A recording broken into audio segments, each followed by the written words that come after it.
इस वक्त जहां पूरी दुनिया का फोकस गजा में होने वाली वॉर पर है, जिसमें हजारों बेगुनाह लोग मारे जा चुके हैं, वहीं हॉर्न ऑफ अफ्रीका के पास रेड सी में कुछ ऐसा हो रहा है जो पूरे मिडिल ईस्ट और इवन पूरी दुनिया को डिस्टेबलाइज कर सकता है। यमनी हौसियों ने इस वक्त दुनिया का सबसे स्ट्रेटेजिक पॉइंट चोक कर दिया है। पिछले 2 महीनों में 12 कंटेनर शिप्स को मिसाइल्स और ड्रोन से टारगेट किया गया है, जिसकी वजह से ग्लोबल ट्रेड बुरी तरह अफेक्ट हुआ है। इसी एग्रेशन के जवाब में अमेरिकन और ब्रिटिश नेवी ने 11 और 12 जनवरी को यमन पर जबरदस्त बम्बार्डमेंट की, जिसके जवाब में 16 जनवरी को हौसियों ने एक दफा फिर रेड सी से गुजरने वाले एक और समुद्री जहाज पर ड्रोन से अटैक किया है, जिसके बाद सिचुएशन मजीद टेंस हो गई है। असल में जब इसराइल ने गजा पर अटैक किया तो ईरान बैक्ड यमनी हौसियों ने हमास के लिए फुल सपोर्ट अनाउंस की, मगर क्योंकि यमन गजा से तकरीबन 2000 किलोमीटर दूर है तो हौसी डायरेक्टली इस वॉर का हिस्सा नहीं बन सकते थे। इसीलिए नवंबर 2023 में उन्होंने ऐलान किया कि वो रेड सी में यमन के पास से गुजरने वाली हर उस शिप पर अटैक करेंगे जो या तो इसराइल जा रही हो या फिर वो इसराइल से आ रही हो, या उस पर इसराइली फ्लैग लगा हो या उस पर कोई भी इसराइली हो। और ये अटैक्स तब तक जारी रहेंगे जब तक इसराइल गजा पर अटैक्स बंद नहीं कर देता। इन अटैक्स की वजह से ग्लोबल ट्रेड बुरी तरह डिसरप्ट हुआ है और उसकी वजह यह है कि रेड सी का ये सारा एरिया हमारी दुनिया के लिए बहुत ही ज्यादा इम्पोर्टेंट है। देखें, ग्लोबल इकोनॉमी चलाने के लिए स्मूथ ट्रेड का होना बहुत जरूरी है और हमारी दुनिया का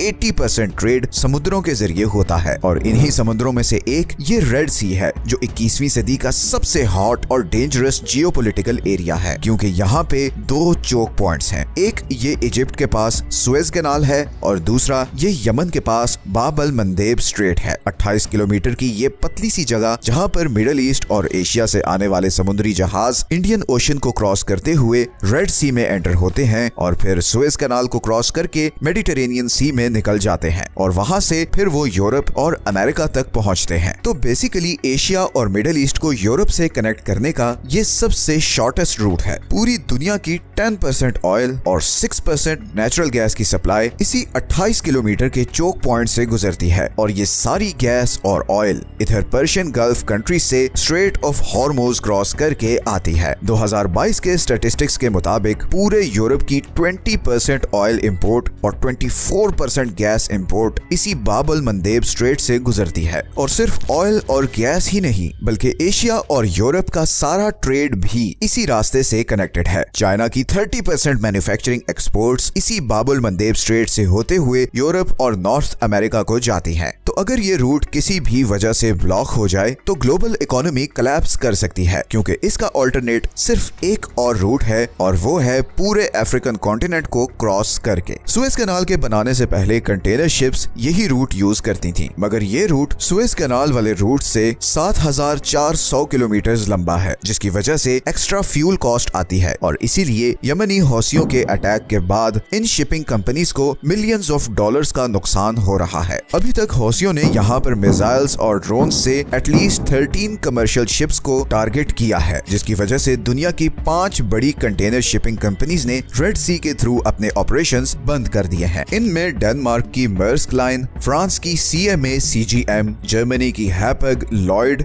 और स्विट्जरलैंड की MSC शामिल है। पूरी दुनिया की 50% शिपिंग कैपेसिटी इन 5 कंपनीज के पास है और अभी रिसेंटली ब्रिटिश पेट्रोलियम ने भी रेड सी के थ्रू अपने ऑपरेशंस बंद करने का ऐलान किया है। और अगर थोड़ी और कंपनीज भी इस बॉयकॉट में शामिल हो गई तो यूरोप की ऑयल और गैस सप्लाई बहुत खतरे में पड़ जाएगी। इसी तरह शिपिंग इंडस्ट्री को एक और धचका ये भी लगा है कि इंश्योरेंस कॉस्ट्स 10 टाइम्स बढ़ गई हैं और गिवन के ऑयल टैंकर्स वैसे ही बहुत एक्सपेंसिव होते हैं तो इस प्राइस बढ़ने का असर थाउजेंड्स ऑफ डॉलर्स में आएगा। अब अमेरिका इस रूट और इसराइली शिप्स को प्रोटेक्ट करने के लिए बहुत कोशिश कर रहा है और उसने इंटरनेशनल कम्युनिटी से अपील की है कि वो उसके साथ मिलकर यमनी हौसियों के खिलाफ ऑपरेशन करें, मगर सिवाय ब्रिटेन के कोई और कंट्री यमनी हौसियों के खिलाफ ऑपरेशन में आगे नहीं आया। फ्रांस, इटली और स्पेन ने स्ट्रेट फॉरवर्ड मना कर दिया है। इजिप्ट, सऊदी अरेबिया और UAE भी इस ऑपरेशन से गायब हैं। चाइना और रशिया, जिनकी जिबूटी में मिलिट्री बेसेस हैं, वो भी अभी तक बिल्कुल खामोशी से सब कुछ देख रहे हैं। असल में पॉलिटिकल डिफरेंसेस तो एक तरफ, मगर इस न्यूट्रलिटी की एक और बहुत बड़ी वजह भी है, और वो है हौसी ड्रोन्स को रोकने की हाई कॉस्ट। वेस्टर्न नेवी के वेपन्स इतने महंगे हैं कि उनसे ये छोटे छोटे ड्रोन्स गिराना लिटरली वर्थ इट ही नहीं। मैं आपको एग्जांपल से समझाता हूँ। अभी रिसेंटली फ्रांस ने यमन का शाद ड्रोन गिराने के लिए Aster 15 surface to air missile use किया है। अब इस फ्रेंच मिसाइल की कॉस्ट $1 मिलियन है, जबकि यमनी ड्रोन की कॉस्ट सिर्फ $20,000 है। मतलब $1 मिलियन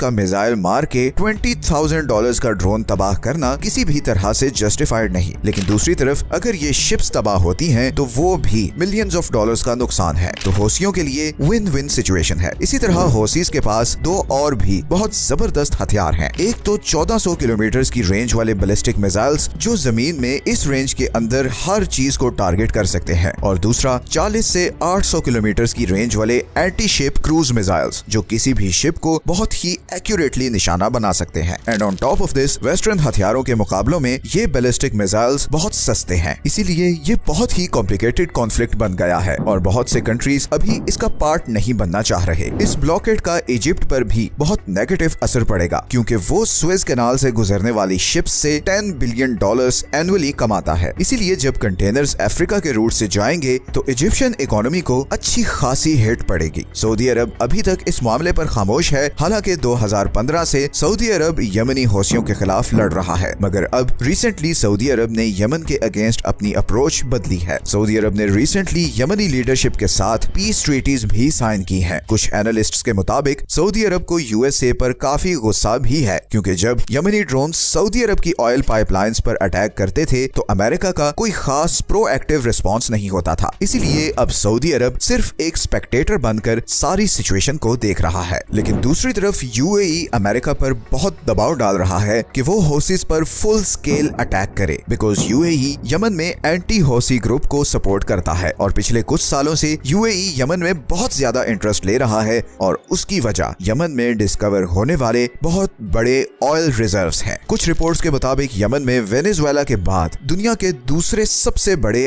अनटैप्ड ऑयल के रिजर्व्स हैं, और बहुत से अरब कंट्रीज नहीं चाहते कि उन रिजर्व्स का कंट्रोल हौसियों के हाथ में हो। यमनी इकोनॉमिस्ट हसन अली के मुताबिक सऊदी अरब ने यूएसए के साथ एक सीक्रेट एग्रीमेंट कर रखा है, जिसकी वजह से पिछले 30 सालों से यमन को इन ऑयल रिजर्व्स को यूटिलाइज करने से रोक कर रखा गया है। इंटरनेशनल ड्रिलिंग कंपनीज की रिसर्च के मुताबिक यमन के पास पूरे पर्शियन गल्फ से ज्यादा ऑयल के रिजर्व्स हैं। इसी तरह जनवरी 2013 में स्काई न्यूज ने रिपोर्ट किया कि यमन के पास पूरी दुनिया के 34% ऑयल के रिजर्व्स हैं, और ये सब अल जौफ प्रोविंस में है। अगर इन रिजर्व्स को यूटिलाइज किया जाए तो सऊदी अरब की ऑयल एक्सपोर्ट को बहुत बड़ा डेंट पड़ सकता है, और इसीलिए यमनी ये महसूस करते हैं कि सऊदी अरब यमन की करंट सिचुएशन में सबसे बड़ा कसूरवार है, क्योंकि उसने अपने फायदे के लिए यमन में सिविल वॉर को प्रमोट किया। लेकिन यमनियों में अब बहुत अवेयरनेस आ चुकी है। पूरी दुनिया ने उन्हें बहुत साल इग्नोर किया है, मगर अब वो मामलात को अपने हाथ में ले रहे हैं। सिर्फ चंद दिनों में बहुत सी वर्ल्ड पावर्स के हाथ पांव फूल चुके हैं, और अभी तो हौसियों ने ये भी थ्रेट किया है कि अगर इसराइल ने गजा वॉर बंद नहीं की तो वो रेड सी से गुजरने वाली सारी इंटरनेट केबल्स उड़ा देंगे, जिसके बाद एशिया और मिडिल ईस्ट की इंटरनेट कनेक्टिविटी खत्म हो जाएगी। इसीलिए मैंने वीडियो के शुरू में कहा था कि यमन दुनिया के इतने इंपॉर्टेंट पॉइंट पर है कि यहाँ होने वाली एक्टिविटीज पूरे मिडिल ईस्ट और इवन पूरी दुनिया को डिस्टेबलाइज कर सकती हैं। 2024 बहुत सी चेंजेस लाने वाला है। अभी ईरान और पाकिस्तान के बीच भी जो तनाव क्रिएट हुआ है, ये भी इस लार्जर जियोपॉलिटिकल गेम की एक कड़ी है। अगले चंद महीने बल्कि हफ्ते बहुत ही डिसाइसिव होने वाले हैं। आप लोग जियोपॉलिटिकल वर्ल्ड में बहुत बड़ी चेंजेस देखने वाले हैं, और हम जल्द उन टॉपिक्स पर वीडियोस बनाने वाले हैं। ये हैं वो सारे सोर्सेज जहां से हमने इस वीडियो के लिए कंसल्ट किया है। अगर आप ऐसी ही इंफॉर्मेटिव वीडियोस देखना चाहते हैं तो चैनल को सब्सक्राइब जरूर कर लें, ताकि आपको टाइमली